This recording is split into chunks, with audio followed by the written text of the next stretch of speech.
Dënime më do të ketë për të gjithë ata të cilët tentojnë të krijojnë kaos me mbeturinat dhe nuk do të respektojnë vendimin për hedhjen e tyre sipas orarit të parapar dhe ndalesës nga ora 22 deri në orën 6 të mëngjesit. Fillimisht sipas kryetarit të qytetit të Shkupit Orçe Gjorgjevski, është kërkuar nga inspektorët që të shkojnë me paralajmërime, edhe pse tashmë janë shqiptuar disa gjoba për ata që nuk kanë respektuar këtë masë.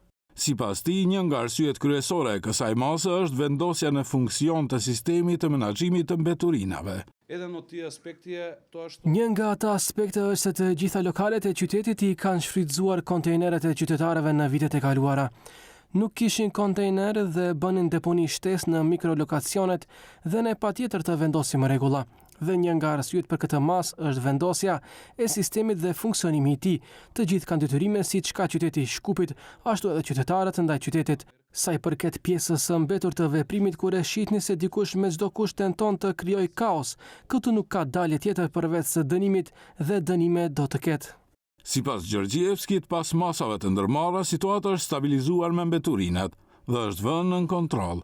Janë pastruar deponitë e mëdha dhe të vogla të palishme, ndërsa ndërmarrjet publike që për një muaj të tërë nuk kishin paguar paga punëtorëve, tani janë konsoliduar me kontribute të rregullta shëndetësore dhe pensionale. Sa i përket spekulimeve në publik, sa i përket asaj që disa persona janë larguar nga puna që të zëvendësohen me punësime të tjera, nuk do të punësohen persona tjerë dhe treguam se jemi funksionale edhe pa ata të rreth 500 personave, të cilët kanë kryer keq përdorim të sistemit dhe nuk do të tërhiqem nga ajo që dikush që ka marrë para nga qytetarët dhe nuk ka shkuar në punë që të mbajë përgjegjësi dhe parat t'i kthej prapa.